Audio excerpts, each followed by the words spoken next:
반갑습니다. 여기는 남해 독일 마을입니다. 겨울 아침입니다. 이 햇빛 좋은 겨울 아침에 오늘 남해에서 떠오르는 해를 제대로 봤네요. 아주 용광로에서 벌겋게 닿은 용해된 그 샘물이 흘러나오듯이 이 좋은 풍경을 혼자 만끽하게 됐습니다. 남해 독일 마을은요, 한때 전성기 때는 이 옥토버 페스트 그래서 어마어마하게 저도 그때 온 적이 있는데 정말 관광객이 많았어요. 지금도 관광객이 많은지는 모르겠습니다만 남해 독일 마을은 77년도에 남해 대교가 열리면서 남해의 공무원들이 여기다 잔디를 심어서 야구라든지 겨울 동계훈련장으로 생각을 했었나 봐요. 그래서 독일의 그 잔디가 남해에 살기 좋은 그 환경이라고 어디서 들었는지 남해 공무원들이 독일로 갔습니다. 독일로 가서 그 말도 잘 안 통하는데 그 양반들하고 이 사업을 계획하면서 독일에 거주하는 독일 교포들에게 많은 도움을 받았나 봐요. 그 파독 광부들, 파독 강원원들이 거기에 상주하고 계시는 분들이 남해 공무원들을 도와주면서 그 사업을 진행하는데 저녁을 먹으면서 그분들이 그랬어요. 이제 나이도 들었으니까 나도 고향 가서 죽고 싶다는 말씀을 하셨나 봐요. 그래서 남해 공무원들이 아이디어를 얻어서 사업을 추진하게 됐습니다. 아주 좋은 발상이죠. 이 남해는 그 당시에 지금도 그렇지만은 워낙 육지에서 떨어진 곳이라서 이 개발시키기가 그렇게 쉽지 않았는데 97년도부터 2006년도까지 2006년도에 34가구가 여기에 독일 마을에서 지금은 44가구인데요. 그때 독일 마을 조건이 20년 이상 독일에 상주하거나 파독 광부라든지 그렇게 조건이 아주 까다로웠대요. 그래서 남해군에서 제공된 그 설계도대로 시공하는 조건으로 그 후에 알려지면서 정말 아름답잖아요. 이 남해 앞바다, 펼쳐진 남해 앞바다를 보면서 많은 관광객들이 찾으면서 더 많은 관광객들이 이곳을 찾아서 지금도 많이 발전된 상황이죠. 제가 남해 독일 마을을 찾아온 가장 큰 이유는요, 박정희 대통령이 파독 광부, 파독 간호사들 앞에서 흘리는 눈물을 보면서 찍기로 결심을 한 겁니다. 그 당시 상황을 조금 설명을 한번 해야 될 것 같아요. 저도 그 영상을 보면서 같이 울음을 울었는데, 박정희가 61년도 5.16 군사혁명을 일으키고 나서 62년도에 하필이면 불행하게도 가뭄이 심하게 들었어요. 그리고 경제라는 게 없었죠, 그 당시에. 모든 물건들이, 모든 제품들이 다 2배로 인플레이가 극심했었어요. 그래서 박정희는 뭘 했냐면요, 이 화폐개혁을 합니다. 화폐개혁은 이 사회주의자들이 하는 짓이다. 민주주의에서는 화폐개혁을 국가에서 주도적으로 하면 안 된다. 미국이 계속 누릅니다. 박정희는 그해 12월에 굴복합니다. 화폐개혁은 잘못된 것이다. 그래서 뒤에다가 영 하나를 떼는 조건으로 원으로 명칭을 변경하면서 화폐개혁을 하면서 거기서 가장 큰 일을 합니다. 뭐냐면은 외국인 토지 소유 금지법, 그래서 화교. 지금 동남아의 모든 나라들이 화교의 경제권 안으로 들어가 있습니다만 62년도에 박정희가 그 당시에 외국인 토지 소유 금지법을 발의함으로써 우리나라도 인천과 부산, 특히 남대문 시장, 그 모든 시장 상권을 갖고 있던 화교들이 점점점 사라지면서 민족 자본이 형성된 것이 가장 큰 일이라고 생각합니다. 그것은 화폐개혁보다도 그 큰 미래의 우리 후손들에게 큰 일을 하신 거죠. 그해 62년도에 케네디가 부릅니다. 어떤 분들은 그럽니다. 케네디한테 갔을 때 문전박대를 당했다. 케네디는 일어나지도 않고 너 쿠데타 한 놈이지, 나가! 당장 군으로 돌아가! 막 이랬다는 얘기인데, 우리가 사진을 보다시피 그건 아니잖아요. 그렇죠. 어떻게 좀 오버된 감정적인 것 같습니다. 어쨌든 케네디는 박정희하고 닮은 점이 많다고 그러잖아요. 1917년생 둘 다 똑같죠. 그리고 61년도에 박정희는 국가재건회의 의장으로, 케네디는 그때 대통령이 됐죠. 둘 다 총으로 맞아서 암살을 당했죠. 그래도 박정희는 케네디가 계속 갈구었는데도 케네디가 암살 당하고 났을 때 그 장례식장에 가서 의례를 합니다. 그것은 박정희의 외교형이죠. 잘한 거죠. 그래서 박정희가 케네디 앞에 갔을 때 담배를 피우는 모습 보이죠. 그런 장면들은 사진에 많이 나오고, 왜 담배를 피웠는가? 자기의 마음을, 속마음을 보이기 싫었다 그러죠. 당시는 1년에 전 세계적으로 10건에서 20건 쿠데타가 풍년이었어요.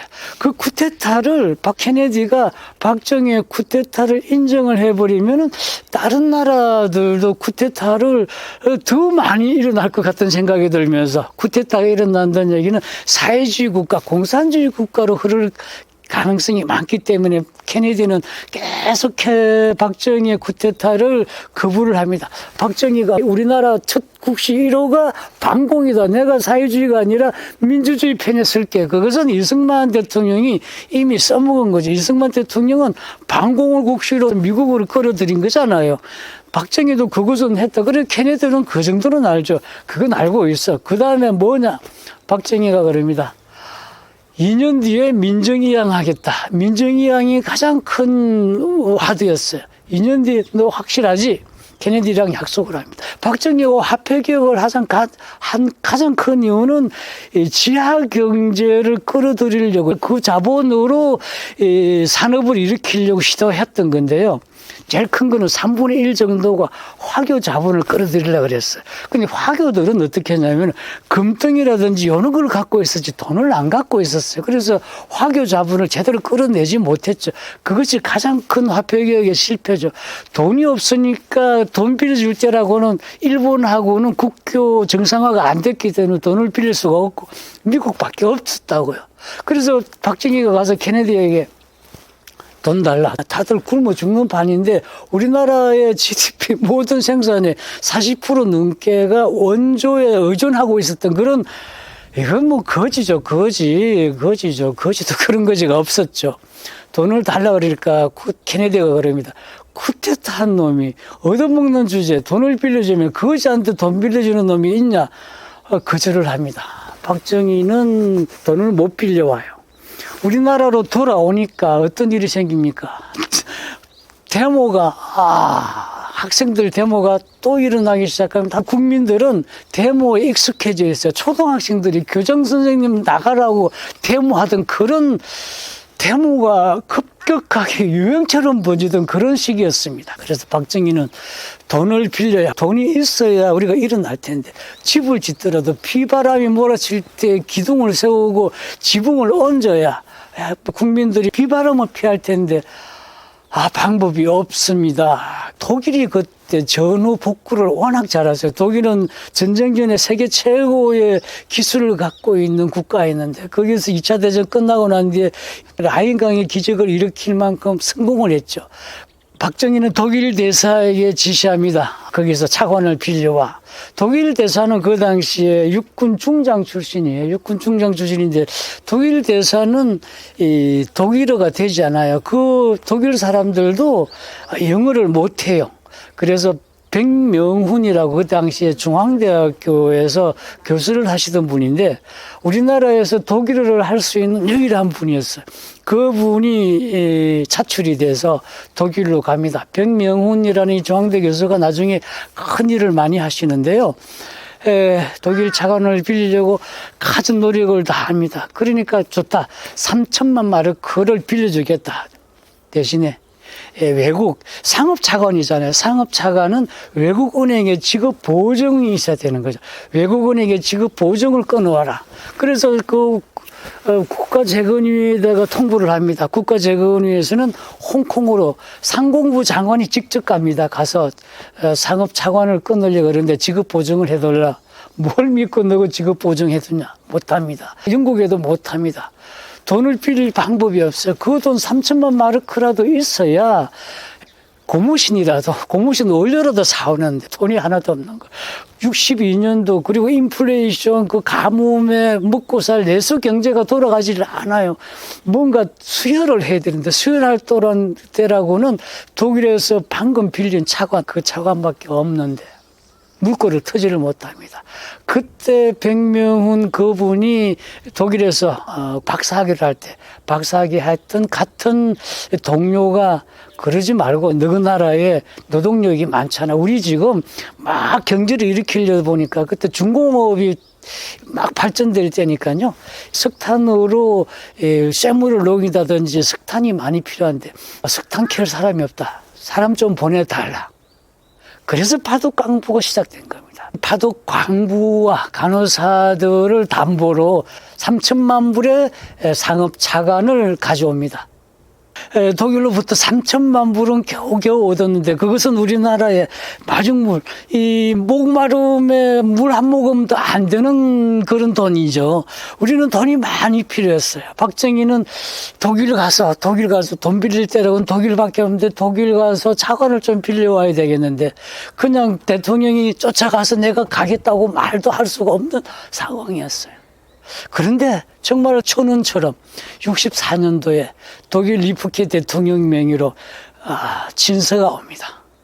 국빈 방문해 주십시오. 박정희 대통령에게 상상지도 못한 국빈 방문 요청이 옵니다. 그건 박정희로 봐서는 천운이었던 것 같아요. 64년도에 노스웨스트 비행기 갈 비행기가 없으니까 15만 불에 좀 빌려달라고 전세 계약을 맺었어요. 근데 15일 전에, 출발 15일 전에, 캔슬을 합니다. 케네디가 박정희를 쿠데타 차관, 시시콜콜 브레이크를 겁니다. 그래서 독일 대사에게 직접 전화를 해서 어떻게 비행기 좀 알아달라. 독일 정부에서요, 루프트한자 그 독일 항공을 동경에서 출발해서 홍콩으로 저 여기저기 그치는 그 비행기를 한국으로 오게 합니다. 그래서 루프트한자 그 일반 상용 비행기를 얻어 타고 갑니다. 그래도요, 박정희는 가슴이 설렙니다. 내가 조금이라도 얻을 때 언덕을 비빌 언덕이 있다는 거지. 돈이라도 한 푼 얻어야 될 거 아니에요. 백성들이 굶어 죽고 있는 저 국민들이 내가 이 자리에 왜 섰는가, 내가 대통령이 왜 됐는가. 굶어 죽는 저 사람들 밥은 먹게 하자. 밥은 먹고 살게 해야 될 거 아니냐. 그래서 가신 거 아니에요. 박정희가 독일에 도착해서 제일 처음 들었던 곳은 탄광촌이었습니다. 강당에는 600명의 광부와 간호사들이 계셨습니다. 독일 정부에서 악단을 준비했습니다. 애국가가 울려 퍼집니다. 광부와 간호사들이 눈물을 흘립니다. 박정희 곁에 앉아 계신 유경수 여사님도 같이 눈물을 흘리십니다. 당시에 그 기록들은 별로 없습니다. 대부분 우리나라 기자들이 따라갈 만큼 루프트한자 항공에 좌석이 없었던 거죠. 그래서 대부분 영상들은 독일 TV 방송국에서 촬영한 방송입니다. 독일 TV는 그 촬영한 영상을 전국의 TV로 중계를 했습니다. 그것을 보고 독일 사람들은 그럽니다. 한국이라는 나라를 알게 된 것입니다. 박정희 대통령은 준비된 원고를 들고 단상에 섰습니다. 광부 간호사 여러분들은 자랑스러운 대한민국의 산업력군으로서 이영만리 타국 땅에서 여러분들은 성실과 근면을 바탕으로 타의 모범이 되고 있습니다. 저기서 눈물을 흘리십니다. 광부 한 분이 아직 채 갈아입지 않은 옷으로 시커먼 그 탄광복으로 앉아서 눈물을 흘리십니다. 자기가 이곳으로 올 때는 그래도 자랑스럽게 10대 1의 경정기를 뚫고 대학교, 고등학교 그 당시 최고의 학벌들이 먹고 살 길이 없어서 중졸이라는 학력을 속여가면서 10대 1의 경정을 뚫고 자랑스럽게 이곳에 왔는데 독일 노동자들과 독일 관리들이 볼 때 한국이란 이름도 없는 그 친구들이 왔을 때 무엇으로 봤겠어요? 노예도 그렇게 취급을 안 했을 겁니다. 클라가 오프 살아서 돌아와라. 딱 이 한마디만 합니다. 지하 1km로 내려갑니다. 당시 독일은 중공업이 워낙 발전하는 상황이었기 때문에 석탄이 필요했습니다. 하지만 독일은 그렇게 석탄이 많지 않았기 때문에 1km를 내려갑니다. 지하 1km를 내려가서 옆으로 3, 4km를 37도에서 40도가 된대요. 땀이 흘러내려서 장화를 하루에 8번을 체인이 장화를 부었답니다. 탄광이 무너져서 죽은 분들 하루하루가 그렇게 길었답니다. 내가 여기서 하루를 벌면은, 한 달을 벌면은 우리나라에서 5급 공무원 봉급의 2배, 3배, 10배. 하지만 이 돈은 필요 없다. 나는 이 돈은 필요 없다. 당장 죽음이 눈앞에 있다. 그 폐쇄 공포증을 견디지 못하는 사람들이 한두 명이었겠습니까? 박정희는 가난을 생각합니다. 당신들이 이곳에, 여러분들이 이곳에 온 곳은 가난이야. 다시 원고지를 채우고 연설을 합니다. 18, 19대는 간호사가 흐느낍니다. 눈물을 흘립니다. 전체 강당에 있는 사람들의 울음소리가 커집니다. 옆에 유경수 여사도 같이 눈물을 헝헝하고 옵니다. 박정희도 눈물을 흘리면서 눈물을 닦습니다. 한참을 울고 난 뒤에 이렇게 얘기를 합니다. 한국의 대통령으로서 부끄럽고 가슴 아픕니다. 나는 대통령으로서 여태 뭘 했나 반성합니다. 내가 여러분들을 팔아먹었습니다. 여러분들을 이곳으로 팔아먹은 사람이 저입니다. 저에게 시간을 주십시오. 저에게 기회를 주십시오. 우리 후손들은 절대 남의 나라로 팔려나가지 않게끔 제가 노력하겠습니다. 여러분, 기회를 주세요. 반드시 우리나라 후손들은 남의 나라로 팔려나가지 않게 하겠습니다. 이런 다짐을 하십니다. 울보 대통령 박정희는 그 울음바다가 터진 그 강당을 떠나지 못합니다. 그 후로 단 한 번도 결정을, 자기의 각오, 자기가 그때 내린 결정을 반복하거나 후회하거나 되돌아보지 않습니다. 추진해 나갑니다. 어떤 반발도 무릅습니다. 박정희는 그 강당을 나올 때 유경수 여사의 손을 잡고 저도 데려가 주세요. 간호사들이 울부짖습니다. 여기서 살아갈 수가 없어요. 힘들어서 못 살겠어요. 나도 데려가 주세요. 그분 중에 21분이 이곳으로 오셨죠. 이곳이 오셔서 지금 꽤 많은 분들이 영면하고 계십니다. 그 후 박정희는 에르하르트 총리와 회담을 합니다. 에르하르트 총리는 경제장관이었어요. 그 전에 경제장관이었기 때문에 경제를 누구보다 잘합니다. 박정희는 돈이 필요했습니다. 거지입니다. 또 울니다. 울보 대통령 박정희. 그렇게 욕을 먹는 욕사발이라고 하죠. 한일협정이라든지 어떤 일을 하면서 욕을 그렇게 먹었습니다만 그곳에서는 울보 대통령입니다. 에르하르트 총리를 자꾸 옵니다. 돈 좀 빌려주세요.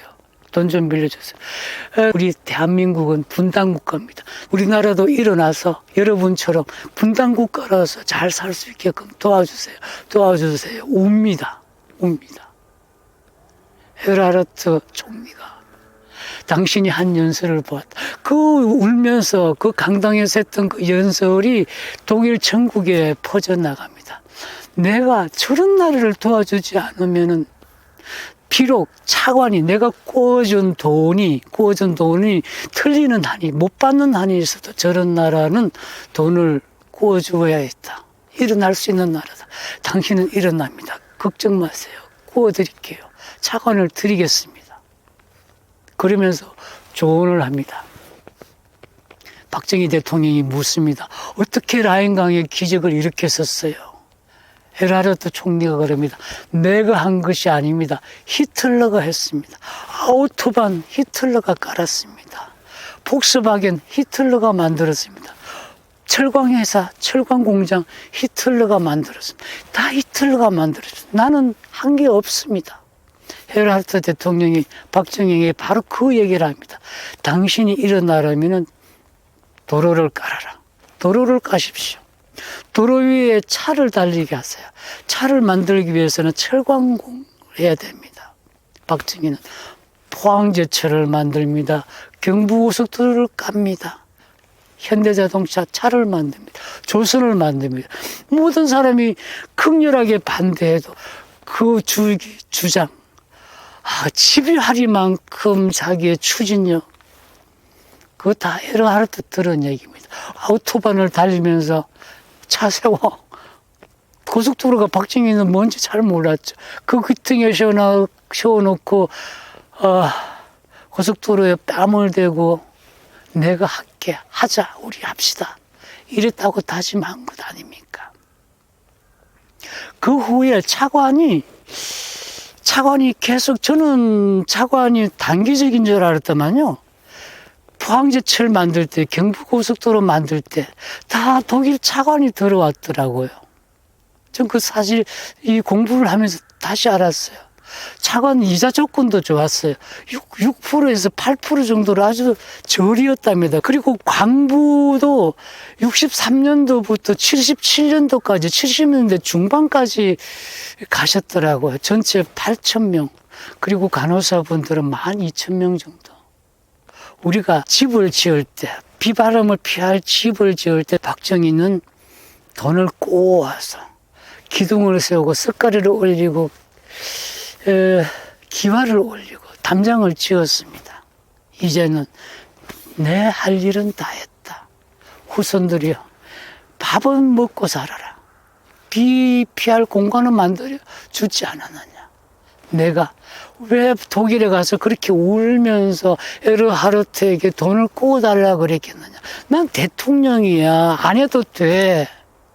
난 그 짓 안 해도 돼. 창피하게 왜 그랬을까? 박정희는 왜 그랬을까요? 그 가난을 제발 다른 건 다 필요 없다. 밥은 먹게 살게 하자. 민주주의 다 좋아. 민주주의 돈이 있어야 될 거 아니야. 박정희는 아마 이렇게 묻고 싶을 거예요. 돈이 있어야 민주주의를 한다. 민주주의를 해라. 이제는 하라. 당신들 하고 싶은 대로 하라. 대신 요것 하나는 꼭 해줘라. 뭐? 너희들 밥은 먹고 살아라. 지금 대만 경제는 연 경제 성장률이 5%랍니다. 우리는 0.7%, 0.8%랍니다. 그렇게 박정희를 뭉개고 깔고 지금도 국정교과서에 젊은 친구들이 그럽니다. 박정희 그러면 독재자, 히틀러 이렇게만 이야기를 합니다. 경제를 일으킨 독재자, 조금 더 좋게 말하면 그렇게 이야기합니다. 박정희는 생각합니다.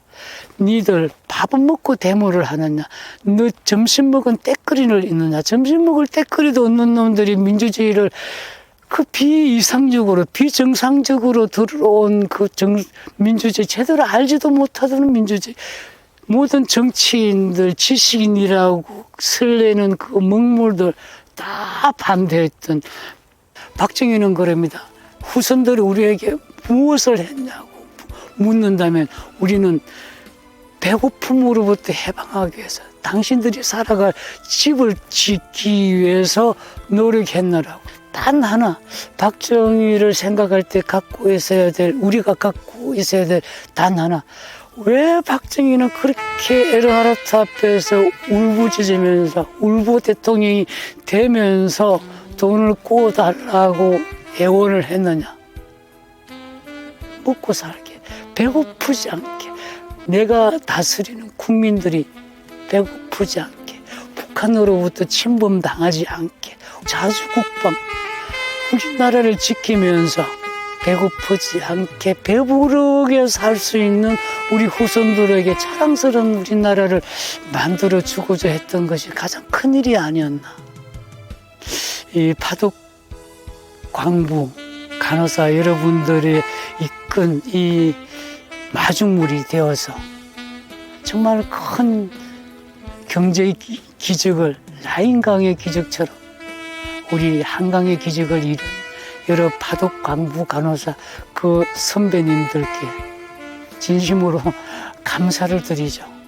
여기 계신 가끔씩 만나 뵀어요. 그분들 지난번에 찾아갔더만 아주 반갑게 맞이하면서 당신들이 살아오셨던 자랑스러운 얘기들을 하시면서 아주 긍지를 갖고 계셨습니다. 이 영상이 끝나면 또 그분들을 찾아가서 그분들의 말씀을 한번 들어볼 기회를 갖고 싶습니다. 여기까지 하겠습니다. 감사합니다.